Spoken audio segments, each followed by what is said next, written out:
E aí, pessoal? Aqui quem tá falando é o Monkey e eu tô querendo apresentar para vocês isso aqui, que é uma iniciativa da LW, que a gente tá querendo trazer algumas táticas do mundo real para alguns jogos. Os jogos alvos que a gente vai estar focando, pelo menos que o nosso clã foca, que vai ser o PR e o Squad, que eles implementam algumas mecânicas que a gente acha que facilita usar essas coisas que vão ser ensinadas aqui. Mas lembrando que essas táticas que vão ser ensinadas aqui, elas podem ser adaptadas para outros jogos, como Arma 3, Squad 44, Hell Let Loose, entre outros. Então, para eu começar a falar para vocês sobre essas táticas, eu tenho que dar uma noção de hierarquia. Quem já jogou Squad ou PR sabe que já tem uma noção básica da hierarquia. Tem o Squad Leader lá e ele comanda o esquadrão. E você obedece ao Squad Leader, porque ele tem um plano, ou deveria ter, e ele vai levar vocês à vitória ou pelo menos a não morrer muito rápido. Então, só que vocês têm que ter noção que não é só isso, pelo menos não no mundo real. E a gente poderia aplicar isso no jogo para facilitar. No Squad, ele já dá uma implementação um pouco melhor disso, que é introduzindo os Fire Teams, que você tem a opção de separar os jogadores por Fire Team, que é, na verdade, uma coisa que é usada na vida real. Isso aqui, ó, é uma foto que eu peguei de como funciona, como é organizado um grupo de combate. Tem lá o pelotão, que é comandado pelo tenente, e o pelotão ele é composto de 3 a 4 grupos de combate, que é liderado por um terceiro sargento. Que isso aqui seria basicamente o que é o nosso esquadrão no PR e no squad. Um terceiro sargento ele comanda duas esquadras e cada esquadra é comandada por um cabo. Só que a gente tem esse conflito de nomenclatura. Por o PR e o Squad virem dos Estados Unidos, ser lá americano e tal, lá eles têm uma nomenclatura diferente. O grupo de combate lá eles chamam de Squad. E as esquadras eles chamam de Fire Team. Por isso que no Squad é Squad e Fire Teams, beleza? Como a gente aqui, pelo menos a maioria do nosso clã e a maioria das pessoas que eu acredito que vão ver esse vídeo não são militares, a gente vai manter a nomenclatura americana só para facilitar no entendimento por ser já usado no Squad e no PR. Então, mais uma coisa para avisar antes da gente poder avançar. O esquadrão lá é comandado por 9 no Squad e possui 8 no PR. Esquadrão comandado pelo Squad Leader e tem dois Fire Teams que são comandados por dois Fire Team Leaders, que podem ser nomeados pelo Squad Leader que ele decidir. E tá vendo essas setinhas, essas linhas verdes aqui? O que é que isso aqui quer dizer? É imprescindível no campo de batalha lá, quando você estiver se movimentando, quando você estiver fazendo alguma coisa, o soldado ele não pode andar sozinho. Porque se ele anda sozinho, ele está botando em risco a vida dele mesmo como a vida do esquadrão. Porque, querendo ou não, o ser humano erra. E é bom ter quatro olhos do que dois. Por isso, sempre você vai ter, lá nos Estados Unidos eles chamam de Buddy Leader, Fire Buddy, alguma coisa assim. E por isso, o ideal é que a menor unidade que vai andar num campo de batalha são duas pessoas. Você nunca vai andar sozinho. Entendido? A menos que o squad leader mande, obviamente. Se ele tiver algum plano na cabeça dele genial, né? Mas o ideal é que você separe em duplas, no mínimo. Você nunca vai ver um cara andando sozinho. Só de dois, no mínimo. Certo? E agora que a gente já tem essa noção aqui de hierarquia e tal, que a gente sabe que um esquadrão ele pode ser dividido em dois fireteams, a gente vai avançar para formações, que são maneiras seguras da gente conseguir avançar pelo campo de batalha, relativamente seguras, né? E conseguir tirar o máximo desempenho do nosso esquadrão em situações adversas. As quatro formações principais que eu vou trazer para vocês vão ser a fila, a coluna, a cunha e a linha. Então aqui, dito direitinho, como é que fica separado. Ó. Lembrando que aqui está desenhado como Fireteam, mas a gente pode expandir isso para um esquadrão inteiro. É só você inverter mais ou menos assim. Por exemplo, a coluna, ela tá aqui, ó. O primeiro, o de cima fica na esquerda e o de baixo fica na direita. O segundo varitim que vai ficar aqui embaixo, ele vai ficar invertido. O primeiro vai vir na direita e o segundo vai vir na esquerda. Da mesma forma a cunha, fica 3 para a esquerda e 2 para a direita. Acho que deu para entender. Vamos falar agora dos pontos fortes e fracos de cada formação. E por que que existem essas formações, certo? Começando com a fila. Fila é um atrás do outro, né? Eu coloquei aqui que o Fire Team Leader ele vai atrás, porque na vida real é assim, né? Porque se a gente perde a cabeça, o corpo desmorona. Essa é a ideia. Só que no PR e no squad, como a gente pode reviver o squad leader, ele sempre vai na frente. Essa é a nossa ideia. Só coloquei assim porque na vida real quem vai na frente não é o squad leader nem o fire team leader. Quais são os pontos fortes dessa formação? Como tá todo mundo um atrás do outro, parece uma cobrinha, você ganha muita velocidade. Porque é uma fila indiana, pessoal. É fácil de usar. Todo mundo vai um atrás do outro, segue o líder. E por ela ser assim esguia e ser fácil de mover, ela funciona muito bem em ambientes urbanos, porque a gente tem becos e tal, e essa formação é fácil de manter e fácil de organizar para se mover. Então, se o que você está buscando é velocidade, essa é a sua melhor formação. Só que ela tem alguns pontos fracos. Que o que é? Ela deixa a frente e as costas vulnerável. Por quê? Imagina que aparece um inimigo aqui na frente. Todos esses caras aqui, eles vão ter que se mover para a esquerda ou para a direita para conseguir engajar o inimigo. Eles não têm o que a gente vai falar aqui mais para frente, que é uma coisa chamada de propensão de fogo.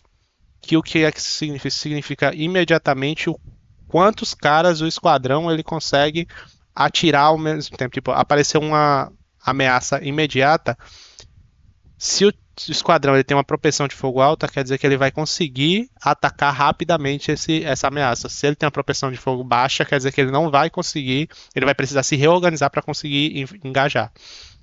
E esse é o problema da fila. Ela tem pouca propensão de fogo para frente e para trás. Agora a gente vai para a coluna, que é o que? A gente tenta corrigir um pouco esse problema que a fila tem.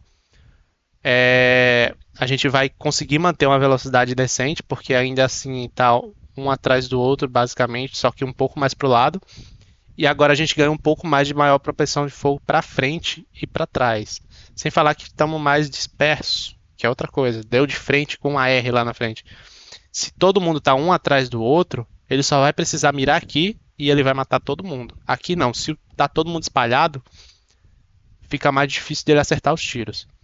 Outra questão é que a gente tem maior proteção em 360 graus, porque por estar meio que um círculo, tá mais circular, a gente consegue ter uma visual melhor, não tem menos gente tampando a visão. Então a gente consegue ter uma maior consciência situacional.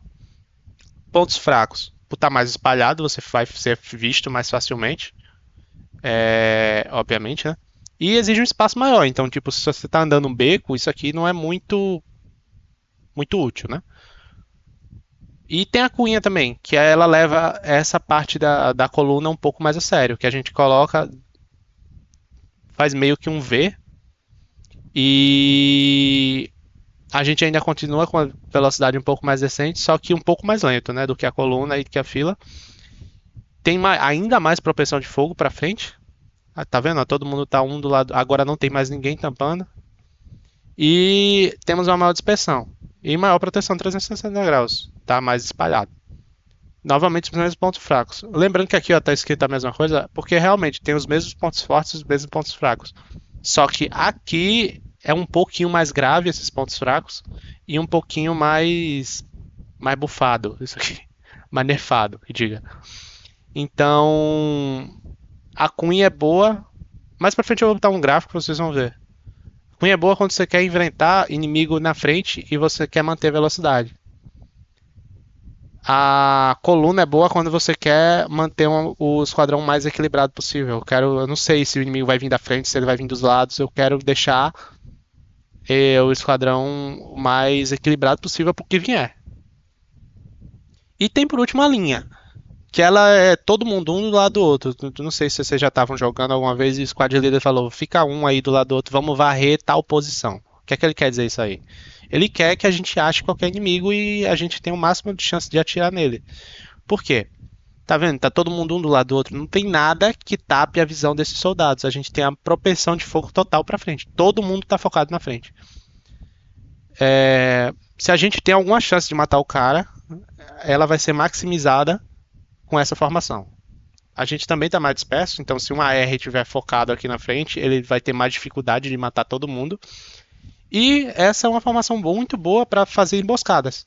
Imagina que tem uma rua passando aqui e você sabe que vai passar um caminhão de transporte cheio de inimigo. Qual a melhor formação para botar? Bota todo mundo um do lado do outro, porque pelo menos a gente vai ter a melhor linha de visão para quando esse caminhão estiver passando. Pontos fracos.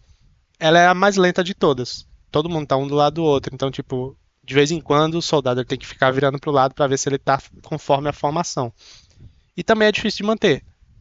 Tem uma cidade lá, um prédio. Se ele estiver no meio aqui, ou o esquadrão se divide, ou ele vai ter que virar para um lado só. Enfim, é difícil de manter em espaços apertados essa formação aqui. Outra coisa é que você fica com os flancos vulneráveis. Lembra do problema da fila, que na frente e atrás ficava difícil de atirar?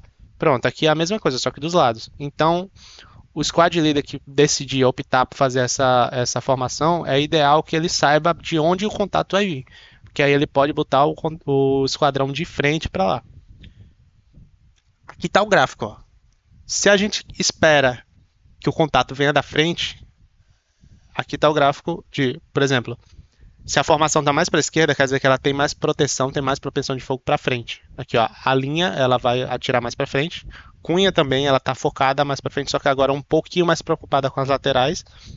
A coluna, como eu falei, é a mais equilibrada de todas. Ela foca em ter uma boa propensão de fogo para frente, mas ela também foca para os lados. Um pouquinho mais fraca do que a cunha para os lados, né? Mas ela é a mais equilibrada. E por último a fila, que ela tem muita velocidade, só que a gente perde em propensão de fogo para frente e para trás. Ganha um pouco para os lados, porque é com uma linha, só que o foco dela mais é a velocidade. Agora eu vou falar de mais um conceito, que é sobre a cobertura versus ocultação. E quando buscar cada um dos dois. Primeiro, qual é a diferença? O que é cada um? Cobertura se trata do fato de você conseguir achar um lugar que, se o inimigo atirar, ele não vai conseguir te acertar. Por exemplo, tem um muro, um saco de areia.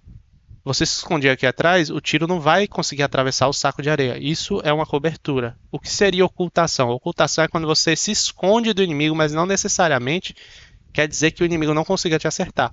Como, por exemplo, uma moita. A moita, você está escondido, o cara não consegue te ver, mas se ele atirar onde você está, ele vai conseguir te acertar. E aqui temos alguns exemplos. Isso aqui é um exemplo de cobertura sem ocultação. Está atrás de um vidro blindado, cara. Então o inimigo consegue ver ele, mas ele não consegue acertar ele. Aqui é um exemplo de cobertura e ocultação, que é um saco de areia. Então se você se esconder aqui atrás, o inimigo não vai conseguir nem te ver, nem te acertar. E aqui está um exemplo de ocultação sem cobertura, que é a moita, como eu falei. E agora eu vou ensinar vocês como identificar um alvo de verdade, do jeito certo, para facilitar. Porque uma das coisas que mais acontece quando eu tô liderando é que eu tô lá jogando, tô avançando com o esquadrão e alguém grita, olha ali, o cara ali. Eu fico puto, mano. Mas enfim. Primeiro, você tem que identificar uma coisa. Você avistou o inimigo ou você teve contato? Qual a diferença? Se só você viu o inimigo, quer dizer que você só avistou. Então, cite isso. Deixe isso claro para o restante do esquadrão. Eu vejo um inimigo em tal canto. Você só vai falar contato quando o inimigo te viu de volta. Porque desse jeito, você sabe, ele provavelmente vai começar a atirar na gente. Então, lembre bem de separar esses dois. Porque isso se aplica muito bem ao próximo tópico que a gente vai falar, que é regras de engajamento. O que seriam as regras de engajamento? Se você não sabe quais são as regras de engajamento do seu esquadrão, pergunte ao squad leader ou fighting leader. E se você é squad leader ou fighting leader, trate de deixar claro para o seu esquadrão quais são as regras de engajamento.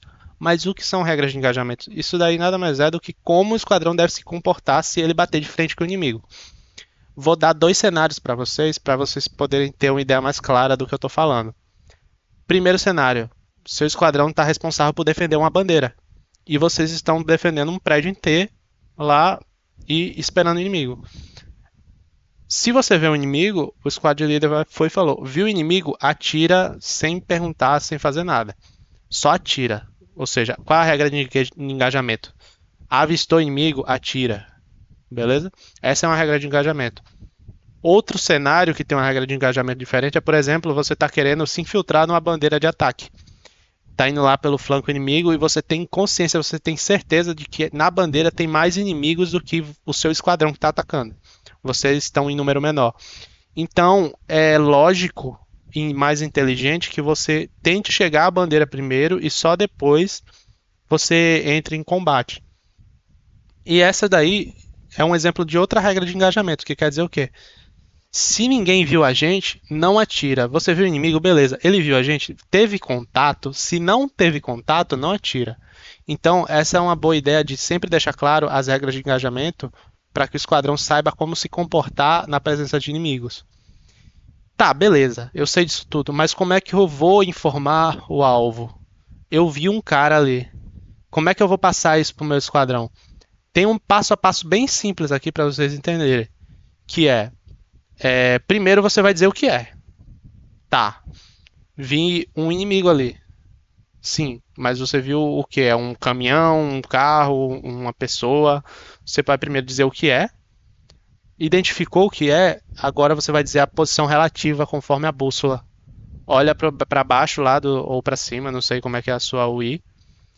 Mas olha o grau relativo de onde é que você está. Ele está no oeste, ele está no grau 60. Avisa isso pro seu squad leader. Só que vamos pro passo a passo. Primeiro, identifiquei o que é. Descrevi a posição relativa. Terceiro, diga, a distância do inimigo. Ah, Monkey, mas eu não tô com a trena. Beleza. Você não precisa dar a distância exata. Você só precisa dar uma ideia para que fique mais fácil. Porque imagina uma situação em que tem dois inimigos. Um está a 50 metros e o outro está a 200 metros. Se você dá uma ideia mais ou menos de qual a distância, fica mais fácil para o restante do esquadrão conseguir identificar onde é que o inimigo está. Ele sabe melhor se ele deve procurar perto ou se ele deve procurar longe. Então você não precisa acertar a posição, você não precisa acertar a distância.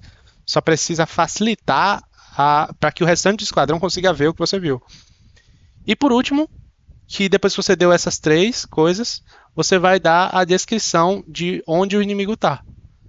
Lembrando que é por grau de importância, que primeiro você diz o que é, depois a posição relativa, depois a distância e por último você dá a descrição.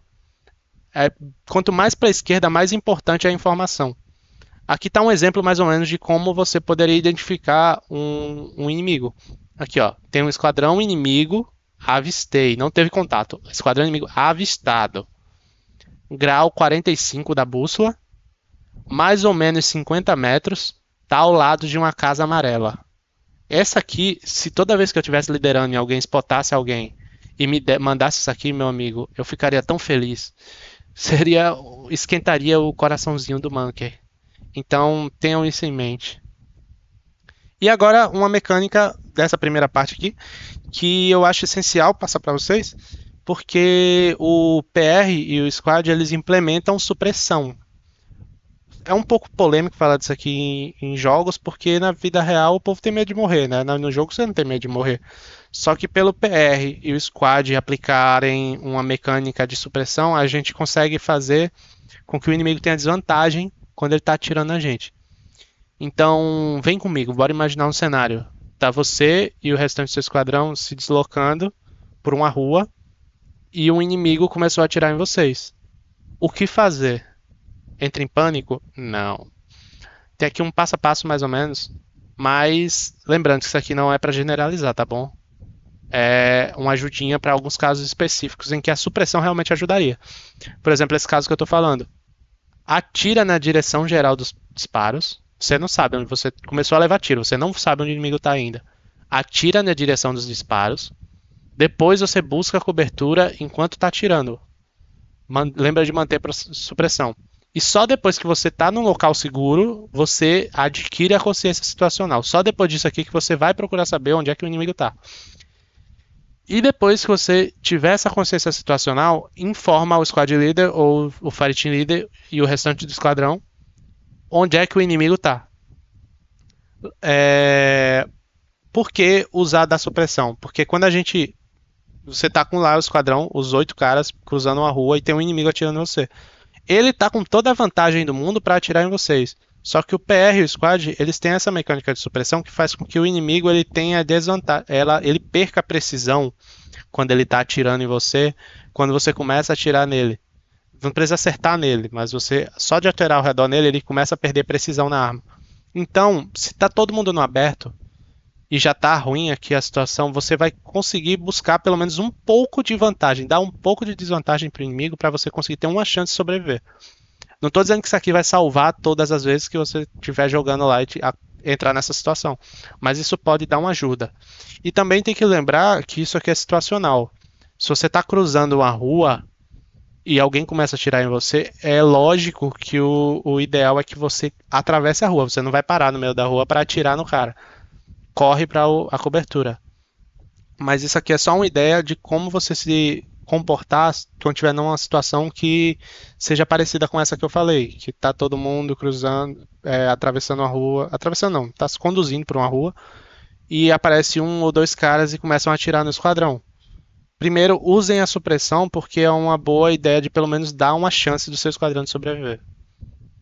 E agora eu vou falar sobre duas estratégias que são mais focadas para quem gosta de liderar. Isso aqui é um pouquinho mais complexo.